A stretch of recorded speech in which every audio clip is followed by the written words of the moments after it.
What's going on, everyone? I'm Tier 1 Collections. In today's video, I'm going to be reacting to Oyama Trading's new video that he dropped on January 8th.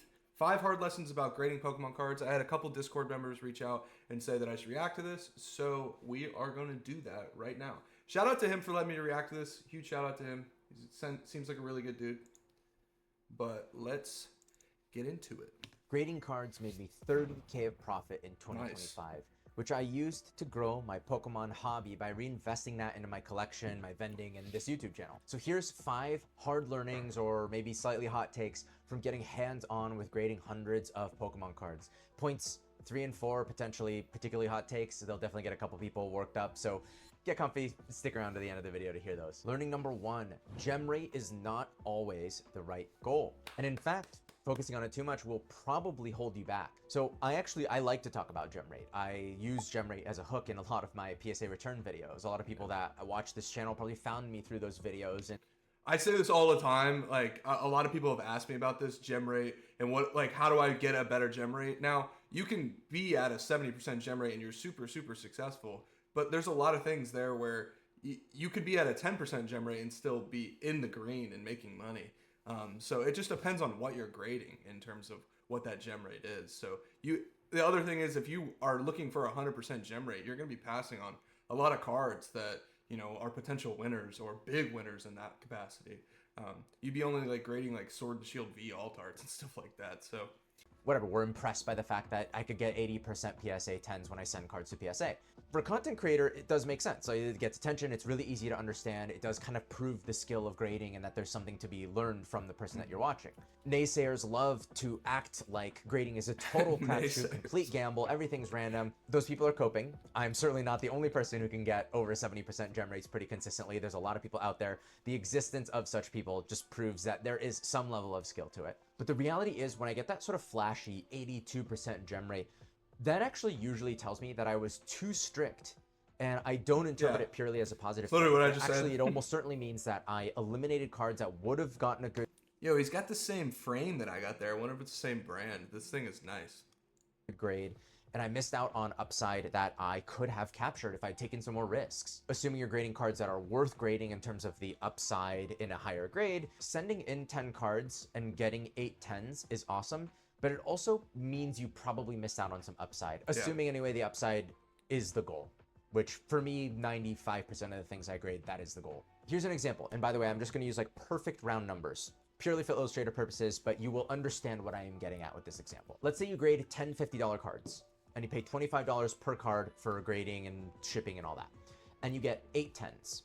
So $500 of cards, $250 of grading and shipping, and let's just say the 8 10s, each of those 10s is worth $300 each. So $2,400 captured in the 10s, and then the non-10s, near mint, raw value, you just lose the cost of grading. So you lost $50. Important thing you said there, really, when you are grading stuff, when you get a 9, you're really just losing the grading fee. So important point to highlight there. Just on grading and not hitting 10s. You turned $750 into $2,350 or $1,600 of profit. But what if you started with a pile of 100 near mint cards and you eliminated 90 to pick those 10? And instead of doing that, you decided to take a shot on some and you sent in 30 instead of 10. So maybe there were 20 you were kind of on the fence about and you're like, they're not perfect, they're not obvious 10s, let's just set them aside for now. Let's just say you sent those in instead. And we're gonna make the same assumptions. $50 cards, so you spent $1,500 on the cards, $25 in grading fees and shipping per card, so $750, so your cost is $2,250. And then let's say instead of that 80% gem rate, you get a 60% gem rate. So you got 18 10s at the same $300 each, so $5,400. And the other 12 that didn't hit 10s, you just lose the grading cost. You crack them out, you sell them as near mint, and it is what it is. So you lose $300. Factoring in the total cost, you just turned $2,250 of cards and grading into $5,100 or $2,850 profit. So yes, your margin got worse and your gem rate definitely got worse. The goal is just profit in an absolute sense so that you can use that money to put it back into the hobby or to vending or whatever it is that you're doing this for. You can see how sending more cards that are kind of borderline and taking a 25% hit on your gem rate from 80 to 60%, that can lead to a 75% increase in profit. That's important too. he's making a really, really good point, and I've said this before too in videos and in the Discord a lot. But specifically, if you're just sitting there and only sending 1-2 cards, you're just never gonna make a sustainable amount of money that's going to make it. It's still worth it, but it's just not really like a realized amount. When you start, and it's not to say go take a card that's chewed on and send it to PSA, but it's make smart decisions, but try to widen the breadth of your search for these cards, and then you have to know the rules. I think that's the most important thing. Know the centering rules. Know what you can get away with.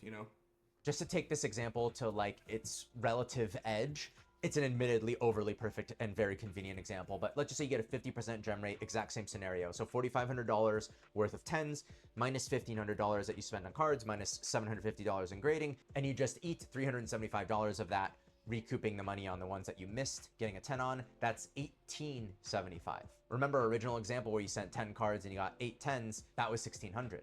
So you made a touch more than the first example of getting an 80% gem rate just sending 10 cards. Obviously, I used a pretty perfect example here. In reality, some 10s make you a few grand and some make you $20, and it's not that easy to source dozens and dozens of graded cards, and I didn't account for PSA upcharges, which is a thing, and I didn't factor in the opportunity cost and the time, the time spent selling Still 30 fair slabs instead example. of 10 slabs. I know I didn't factor all those things in. So yeah, if you get a 50% gem rate taking big risks, maybe that's actually probably not worth it. I don't think that would be worth it to me. I'm just giving you the example. Once you have the skill to get over 70% gem rates pretty reliably, I would actually recommend that you take more chances and that you don't necessarily celebrate when you get 80 or 90% gem rate, that you probably could have taken more chances and brought that gem rate down and actually made more in terms of net value out the other side. And by the way, if you do decide to grade cards to help fund your Pokemon habit, you need ways to sell those. No free sponsors. Number 2, grading companies outside of PSA are hard to sell at shows. So some of you are not going to like to hear this, but at least here in the US, if you're selling at card shows as a primary method of selling lovers out there that don't actually send cards to pretty tag, much have to. Obviously, that's not a rule, but I would say it's like 10 times easier to sell the same card in the same grade when it's in a PSA slab versus pretty much any other grading company's slab. It's PSA who sets the market. They sell more often, more people collect them, more people transact on them, and you don't have to like it, by the way. Frankly, I don't, just to be clear, because people love to go to creators and say, oh, creators are so soft on PSA because they know that they have to be in good with PSA or whatever. PSA has no idea who I am. I have no relationship with PSA. I do not have heavy PSA bags. I have, 15, 20 PSA graded slabs in my personal collection. If they all went to zero someday, I genuinely don't really care. They're my personal collection. And by the way, whenever I get PSA graded slabs now, I pretty much offload them really, really quickly. That's a different topic for a different video, but I'm not holding heavy PSA graded card bags. I'm just telling you like it is. PSA sets the market. You don't have to like it. It is what it is. That being said, there is a place and there is a buyer for other companies, right? There are people who exclusively collect Beckett and CGC and these other grading companies. They are easiest to find online on platforms like Misprint or eBay, for example. I also know that physical card shops often grade with CGC because it's a little bit lower cost and the turnarounds are much faster. But yeah, sorry, if you hate PSA and you love some other grading company or you hate all grading companies, whatever, I get it, trust me, I do. But for me personally, 90% of the reason I grade cards is because I am hoping to increase their value and then sell them as fast as I can for as close to market value as I can when I get them back. And often I'm doing that at shows, or I'm offloading them to middlemen who are supplying those slabs to companies or individuals who only want PSA graded cards. So I keep grading with PSA.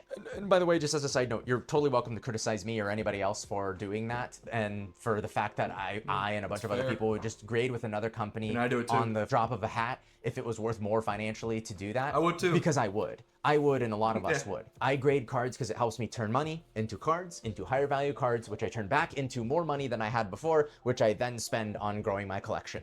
It's things like this that I don't actually plan to sell, and I don't care what the value is. I never look at the value of things like that. But yeah, these 3 packs are cost like $5,000. That's not free, and grading cards and making a $4,000 profit allows me to have those for close to free, other than a little bit of effort. Anyway, that's why I only grade with PSA, and it's why I jump ship to another grading company if it was the logically smart thing to do to maximize this particular strategy for growing my personal collection and for vending and for my content flywheels. Like I said before, you don't have to like it. I don't like it. I straight up don't like it. I don't like any part of it.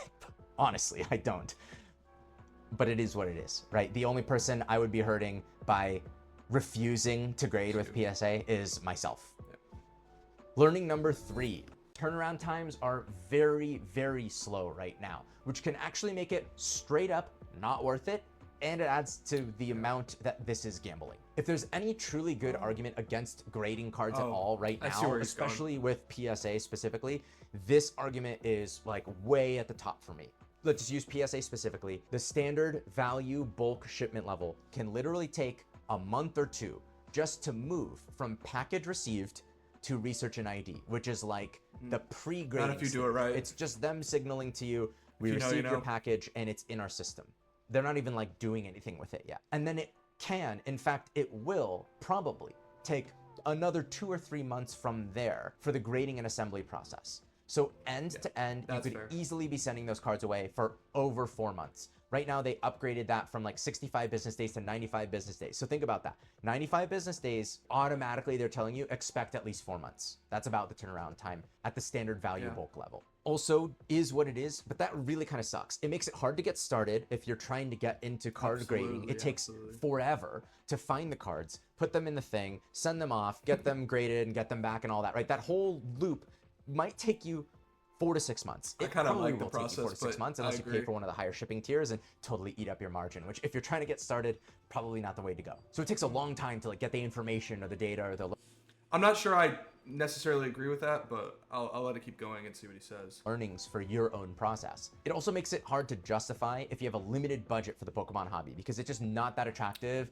to tie up thousands of dollars for like 5 months. It also makes it more of a gamble because the value of these cards probably will move around while they're at PSA. You look at something like the Burger Chew, I bought a handful of these at $80 each. I sent in several to grade when the PSA 10 value was about $300. And since then, literally 100,000 copies of this card have been graded. I think a lot of them have gotten 10s. Like it's like a 90-something% gem rate last I heard. And so deservedly, this has tanked the value of the PSA 10 Burger Chew.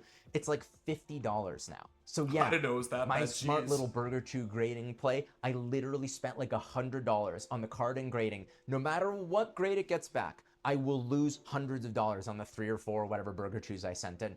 And the whole time, I can't do anything to get back that value. I just have $500 of money that I'm gonna turn into $250 sitting at PSA inaccessible to me. So here's the thing, if you're a hustler, if you're flipping cards frequently, you could probably turn $5,000 into $10,000 in less time than it takes to get a PSA shipment back. So if that's true of you, if you're going to shows 25 plus weekends a year, or you're selling hundreds and hundreds of cards online you're a a vendor, month, it's probably not worth it to grade much, if at all, unless you have a really good process already in place. That all being said, for me, I do continue to grade despite those long turnaround times because I have a limited amount of time each week I can dedicate to Pokemon. I have a 9 to 5, I have a personal life, so the efficiency of grading, like the whatever hourly rate or however you want to think about it, continues to be quite worth it for me. 50% of my profit from selling cards in 2025 came from cards I graded myself. I would have had to sell like $80,000 of cards at like buying at 80%, selling at 90% kind of margins in order to make up for what I did with a few hundred slabs that I graded. So yes, for sure, if I put in more hours each month, going to shows all the time, selling online a lot, then honestly, it would probably only make sense to grade the most high upside, opportunistic, like a lucky, you know, whatever, vintage card that looks like a 9 or a 10, just falls into my lap while I'm vending or something like that. Sure, I'd probably send that into grade because it requires a lot of hustle to turn $200 into $3,000, and you can do that sometimes with grading. But actively spending time looking for gradable cards, locking them up at PSA for 3 or 4 or 5 months, it's straight up probably not worth it right now, unless you are taking that super active role in buying, selling, and trading. Learning number 4. So I think with that, with his third tip, I think it's really important to remember, and this is kind of the philosophy that I approach it with. I target higher end cards and regular or express them. And with that, I send bulk, like a bulk submission with them almost every single time. I'll pick up those $20, $30 cards and supplement that into a Sunbreon or, you know, a Rayquaza VMAX from Evolving Skies, something big that I can use that to get back. And then when I get that grade back, if I'm confident in it, right, I then get that money back to, say I invest $3,000 and the Rayquaza is going for 12, you know, after the grading fee and everything, I make, you know, $700, but I get my initial money spent back. I get close to half of that back immediately. And then if you send other cards along with that, it just really helps, get your actual, bankroll or initial investment back if you send those higher tier cards with that, that bulk. And then by the time the bulk comes back, you're really happy because you're pretty much broken even if you tier out your submissions enough. And then it's pretty much just all green from that bulk. And like, hopefully it's good. You never know, but that's my point there. It's inconsistent and subjective, which makes it even more of a gamble. Okay, so earlier I alluded to grading being a skill, and I'm going to talk more about that in the next few minutes also, because I really do believe that it is. But yeah, it is inconsistent. It's both, consistently inconsistent, as my friend Dan from Catch 'em All Collectibles likes to say.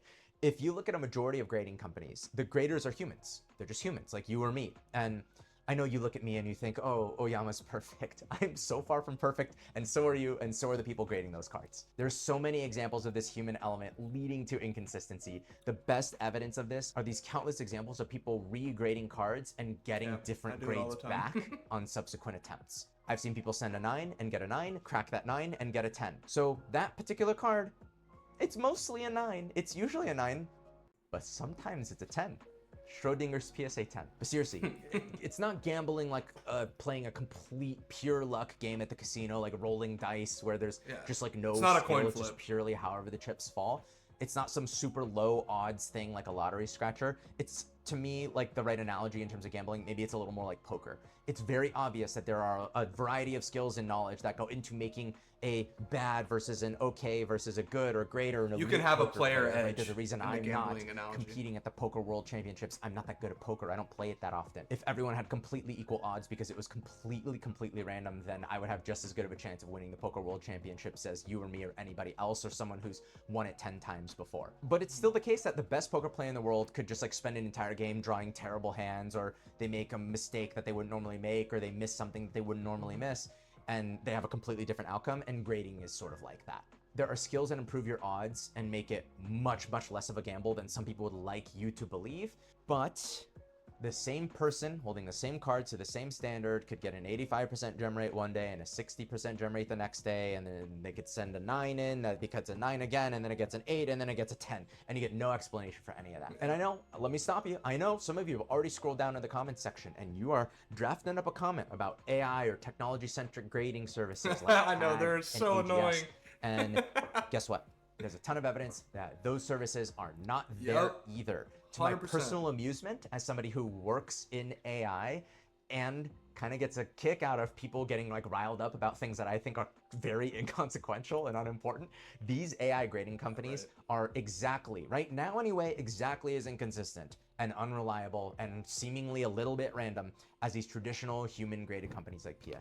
I also have a good experience in AI, and he's 100% right. Like, two creators that I think are both underrated and have done great videos on topics like this. One of them is my friend Pokémon Steven. He has done a few really cool grading experiments like this. One of my favorite videos of his is where he regraded like 200 PSA 9s and sent them back to PSA. He's also regraded PSA cards with CGC to see how those would cross over. That's not totally relevant to the AI grading point, but it is very relevant to the point on inconsistency. And then Java Akuma is another creator. He cracked and sent tag graded cards back to tag. And it was actually pretty shocking how many of those cards got different grades each time, and in some cases like really different grades. We got our Mew Gold Ultra Rare card from Pokemon 151 back, and let's see what Tag gave it. PSA gave this a 6. Let's take a look and see if Tag was able to spot the same problems. No. Oh, no. Tag gave this card a 10. PSA gave it a 6. Round 2 on the Mew EX Gold card. This has been a wild one so far. We're going to see if Tag keeps it a Tag 10 with the damage that we saw, or will it catch it the second time around, and will it be a lower grade? Let's take a look. Here we go. 5. I'll drop links to those videos in the description so you can check those out after you finish this one. In any case, I'm honestly pretty sure that AI grading will get there, and someday it should be the dominant method for grading cards. It should have near perfect consistency. It should be nearly perfect on identifying and grading flaws on cards. But we're still in the very early innings of this right now, and it's pretty obvious, to me anyway, Nobody's cracked the code on this yet. If they had, we would know about it, and a lot of people would be more interested in grading with whatever company cracked the code on. So yeah, the main point is just that the inconsistency adds to the gamble, and that's actually why my very first point of this video was that I would pretty much argue that as soon as you know you're pretty good at identifying gradable cards, you should just send in slightly flawed cards that you're on the fence about a little more often, because as long as you don't totally wipe out or just start making really, really bad choices, there are just some days on some shipments, some cards, some graders, where the card with that white nick in the back just gets a 10 for some reason when it really probably should have gotten a 9. In fact, a very real number of my biggest grading wins, I think if I actually took my 10 biggest grading wins, I legitimately think 5 or 6 of those, I would guess, I sent in thinking I was going for an 8 or a 9, and I got a 10. Same. So good thing I didn't eliminate those, just thinking, it's probably not worth it if it's a 9. I actually got a 10 on cards that were not truly perfect and probably should have gotten a 9. If I sent them into regrade, maybe they'd get a 9 70% of the time, but I happened to send it in the 30% of the time that it would get a 10, and that happened to me like in 6 of my 10 biggest grading wins ever. So do with that what you will. It's inconsistent, it's a gamble, it can be a little bit frustrating and confusing, but it still usually makes sense to take the risk. And learning number 5, despite all of this, it is a skill, and it is probably worth developing because it is one of the best ways, at least one of the most efficient ways to grow your collection. So like I said. Yeah, I definitely agree. It's not really a coin flip. There's definitely a gambling aspect of it. I would say maybe you could probably get it down to 75-25, 75% skill, 25% just luck, or coin flip in that matter, but I agree. I've sent a few hundred cards into PSA, and in 2025 made over 30K profit doing so, even as a small fish, part-timer who's still relatively newly back in the hobby and relatively new to grading. Yes, I have done this a few hundred times and I've been doing this for a couple of years now. That is actually, in terms of skill development, nothing. Nobody becomes an expert at anything in a year or two. Basically, as an amateur who spent a fairly limited number of hours sourcing, sending, grading, and selling those graded cards, it's still been worth it to hone that skill for me. While finding gradable cards is hard, not in the sense of like real hard things, it's not a real hard thing, but it is harder than you would expect in terms of like, you're not just gonna like go to a card show and easily find 500 gradable cards. You're not just gonna buy a $10,000 collection and every single time there's gonna be 100 gradable cards in it. That's really not how it works at all. Most people are gonna find it tedious for this reason. Frankly, I mostly do. And putting in the shipment into PSA, it kind of sucks. It's a bit of a slog. And then you have to pack it, and then you have to go to the post office, and you have to wait 4.5 months to get the cards back. Some people love that process, but like most people are not going to love all of those things. But it netted me $30,000. It's nice when you get, like, if you consistently send stuff for a couple months, do that work on the front end, then you're just going to get that stuff back. If you just keep sending stuff, you'll get into a flow where you're getting the submission back every week. So it's nice then. This year to put toward my Pokemon addiction.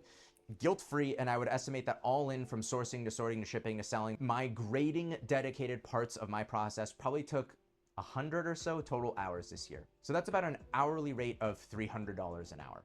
That's more than I get paid doing anything else right now. So again, I just want to be clear, it's not a like infinite money glitch. There's like a dozen bottlenecks and reasons to not do it, or ways to fail to have huge success at it consistently. And I don't personally love the process. I think on average, I would guess 8 or 9 out of 10 people that do this aren't going to be like, oh man, the whole end-to-end grading cards, my favorite part of the hobby. I mean, if that's you, more power to you, but not me. So for all those reasons, it's not like I can just quit my job and make $600K a year just grading 2,000 hours a year. It doesn't scale up that way. I can't just 20x the profit by 20xing my effort. You got unlimited capital, but in terms of juice for the squeeze, now that I've developed the skills and knowledge, it's still worth it for me. But yeah, man, there are a lot of arguments against it right now, and I'm sure maybe in 12 months, I might change my stance on 1 or 2 of these points as the space and my bandwidth evolve in a variety of ways. Maybe I spend more time doing this in 2026. Maybe I spend less time on it. The graded card market is evolving so much, particularly with PSA and the institutional involvement and pull games and things like that. So this space is changing like every 2 months. It's a bit of a different landscape. So yeah, it's going to change 6 times in the next year from when I'm recording this right now. I'll probably look back at this video and maybe have completely changed my point of view on 1 or 2 of these points based on the new realities of whatever we're walking into in the future here. But the bottom line is, despite the hard lessons and the drawbacks, it's still worth it for me personally. So if you're gonna start or scale your card grading this year, just keep these things in mind. But above all this, If you're just doing all of this for the money and you'd stop caring about Pokemon cards entirely if the money weren't there or if it weren't as easy, then please just go find some other way to make money. I'll just leave it at that. Thanks for hanging. If you got this far into this video, It's a really good video. I think that this is really solid. I think all the points he made sense to me, and I definitely agree. I agree with pretty much everything he said in the video. Let's give him a comment here. I can't type. Oh, this is really good. I mean, I think that he hammers home a lot of points that I've often tried to, focus on in the videos that I've made, the coaching and stuff in the Discord as well. I think specifically his gem rate point is absolutely 1000% true. And I think a lot of people, that's definitely a misconception that a lot of people need to understand. I think the important part to understand when it comes to this whole grading thing as a whole is that it's accessible to everyone. So you don't need a social media following or, you be a vendor, which requires a lot of time. Like if you have vended before, it can suck, especially if you don't have a ton of inventory. That's not super desirable to everyone. If you only have a little bit, it's really hard. So I think that, grading and sending cards to get graded, everyone has access to a card shop or singles and that matter to send to PSA. Yeah, the turnaround time does suck. What are you going to do? But I think it is probably one of the most consistent ways to make money in the Pokemon hobby. So I agree with his last point too. If you love Pokemon, it makes it that much easier. If you enjoy, handling some of your favorite cards, maybe you're not necessarily keeping them because, you can't afford them, or maybe you're rolling that in to grow your business more. But I definitely agree. With that, that's the end of the video. Make sure you go subscribe to Oyama Trading. That was a really, really good video. I really enjoyed it. Thanks for letting me react to it, and I'll catch y'all in the next one.